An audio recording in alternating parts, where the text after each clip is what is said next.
What are some things that the ultra wealthy do that the average person couldn't even dream of? A crew on a super yacht lived on the boat. The owner often wouldn't give notice before showing up, but would demand fresh lobster every morning if he did, so the crew prepared fresh lobster every day of the year in case he happened to show up. Traveling the world yearly to stay in your preferred seasonal temperature. Some ultra rich people will buy a house for the children to live in whilst studying at university, then sell the house when the child finishes university, and the appreciation on the house will be used to pay the debt of the university and charge rent to all their friends. I actually have a close friend who did this. She just graduated this past spring. They're not ultra rich, though. She was hit by a car while on her bike when we were in middle school and was severely injured. She won a suit against the driver, and her parents used the money to invest in a home for her to live in near her college campus, and her friends paid rent to her dad. Not an outrageous amount at all. Having a personal chef.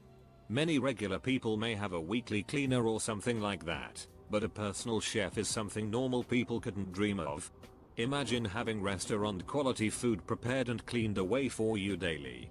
Private healthcare. In the UK, at least, private healthcare is obviously a different league to the NHS, which most people will access and be familiar with.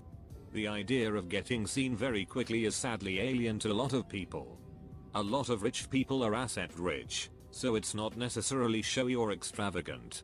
I think there must be a great deal of comfort that no matter what happens you have a huge safety net. The joys of compound interest. Being able to have a passive income from savings and investments. They always say the first 100k is the hardest. Once you have that, things only get easier from a savings perspective because it just starts generating its own wealth. If we're talking crazy money, then a private jet or helicopter would be life-changing and hard to imagine. Hi honey, I'm just flying off to the Caribbean, want to come? Buy a mansion. Rip it down and build a new mansion with a slightly different layout. I'm in $10 plus homes all the time. The carriage house or groundskeeper's house are nicer than mine. How does one break into the being alive on-site groundskeeper for an uber wealthy family that is absent from the property most of the year racket? Because that seems like a great job for 90% of the year. I do this, but the wealthy owners are gone only 40% of time since it is their primary residence. I was recruited by the previous caretaker when they retired. It's still a pretty rad job 90% of the time, but it can be stressful maintaining and cleaning extremely high-end appliances and valuable antiques. Also, we are responsible for maintaining several guest houses and outbuildings, so it's common for us to work 6-7 days a week. When I saw the documentary about Michael Schumacher and they said Michael asked us what are we gonna do this afternoon, go parachuting industrial Dubai or go skiing in the Alps, apart from skiing being the wrong decision that day, the freedom to just anywhere anytime. I used to work at a high-end casino. Let me tell you some stories. So the amount of money that high rollers will throw around to gamble and show off is insane. That casino used to fly out VIPs in a private jet, and would expect them to spend $1 million plus in a single weekend. Not even spend it on luxuries, gamble it away. Something that regular people don't understand is that with enough cash, social rules become optional. There was a story about one high-profile centimillionaire that decided to masturbate and blow a load on a gaming table in a private salon in a display of power. No questions asked. The gaming table was repaired. Catering to the whims of the ultra-rich is part of the business. Whatever they want goes. My favorite story that paints this picture: in the ultra-high roller area of the casino, there had been reports that bags of fruit had started showing up in the women's bathrooms. Really strange. So they check the cameras and find that some regulars, a pair of older Asian women who were big spenders, $50k plus week, had been taking the fruit in there with them. One of the floor managers goes and very discreetly asks them why they were leaving fruit in the bathroom. They responded that there was an unlucky spirit in there, and that every time they'd go to that bathroom and didn't appease the spirit with offerings of fruit, they had terrible luck at baccarat. So, did the manager ask them to stop? Use another bathroom maybe? Absolutely not. The chance of offending them and losing business was too expensive. So instead, the casino hired an exorcist to perform an exorcism on the bathroom to banish the bad spirit and have the two ladies feel comfortable enough to stop leaving fruit there. I have had 2 jobs working closely with the super wealthy in my working life. In both instances there were a lot of drugus, but none of the consequences or cares. No anxiety around getting it, using it, or paying for it. I pick up a dime bag and am sheeting bricks all the way home. The Superyacht industry is fun. They are really the ultra-rich castles of modernity. The annual maintenance and fuel costs can far exceed the gross salaries of Fortune 100 CEOs and sporting celebrities people think of as rich. These yachts can employ dozens to hundreds of people. These aren't employees in a company producing economic value. These are just people to have on hand to make your life slightly better, more comfortable. Bezos has 40 crew on his yacht but would have 2-3 times this on the payroll to factor in people on their offswing and support staff. Some oligarchs have multiple yachts they helicopter between, so no one really knows where they are at a given time. If they can't fit all their toys on their main Superyacht, it's very normal to get a shadow Superyacht to carry extra toys, normally at a cost of many millions to buy and operate. The owners may never bother setting foot on this. The tenders, small boat which takes people to and from the big boat, can cost many millions of dollars. It's normal to have a few of these. Usage of these things varies from constantly cruising the world hiding from one's enemies through to maybe a couple of weeks in summer. Not too many people can fathom a $100 million vacation home that costs $50 K a week to maintain that you may or may not bother visiting this year. I think it's important to differentiate millionaire earners like plastic surgeons from true ultra wealthy 0.01% billionaires. Seems like a differentiator for the ultra wealthy is access. If Beyoncé is coming at town, ultra wealthy people don't go through Ticketmaster, they have someone call the owner of the venue or Beyoncé's manager directly and get tickets. Pothole in the road near your house. Don't need to complain to your county rep, they have someone call the mayor governor's office directly. I met a couple who both worked on private yachts for a very rich client. Different boats. The lady was the head of housekeeping on one of the primary yachts that the client owned. The man was the captain on one of the support yachts. They have yachts for their yachts. The support yacht scouts out locations for the main yacht, delivers jet skis, helicopters, food, staff, fuel, etc. Similarly, after the main yacht has left a location, the support yacht comes to clean up. The single client owns multiple yachts in multiple seas around the world, which are fully staffed 365 days a year, each with a double complement of staff so that every worker gets 6 months paid vacation. Some families have a thing called a family office. These are companies set up to handle everything a family needs, like investment advisors, concierge services, wealth management, and so on. My extended family has a main family office abroad that coordinates satellite family offices in countries where we have relations.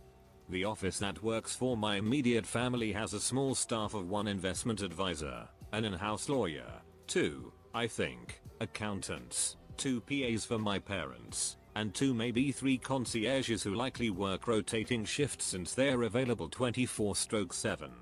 The service I use most is the concierge for things like booking reservations, buying tickets, and scheduling deliveries. The woman who usually manages the day shift is the most organized and efficient person I've ever met.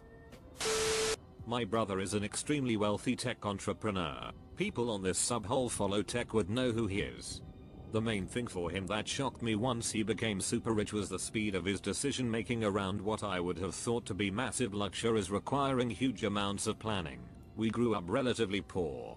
Like he was going on vacation with his family to an island. He didn't like the rental options, so he bought a new place and had a designer decorate it. The decision to buy that place took him about 3 minutes after a quick glance at rental options. He still owns it but doesn't visit it. I use it all the time though. And he got a custom built 45-foot sailboat, then realized he actually needed another motorboat to get from his waterfront house to his office. The decision to buy the second boat took him maybe 3 minutes one morning. It seems really haphazard until you realize that money isn't the deciding factor. He just takes whatever decision is easiest for him because the cost of it is completely irrelevant. I would wonder WTF he was doing with his random vacation homes that he would use once and then resell or not use, until I realized he was solving minor inconveniences for him using money because money literally has no meaning to him anymore. I was the right hand to a Bay Area billionaire for a few years. A few things. The head designer jeweler of LVMH was staying at his $70 million house. He was there to show him his latest custom jewelry pieces. Many of the pieces he designed for his wife were on loan to the Louvre. He had a special boat to cut through the bay to reach the Oracle Arena for his courtside Warriors season ticket seats, avoiding the traffic. His personal chef had worked at 2-3 Michelin-star restaurants before he hired her. His butler would hide behind a wall, visible only to him throughout the dinner, to attend to his every need immediately without a word. He never wore belts because his clothes had no belt loops, as they were all perfectly tailored to him. To escape the city on weekends, he bought a 40-acre vineyard in the heart of Napa, California. Most of his wine was $1,000 to $3,000 a bottle, and a lot would be left in the glass. We had plenty of liquor ranging from $20,000 to $40,000 a bottle.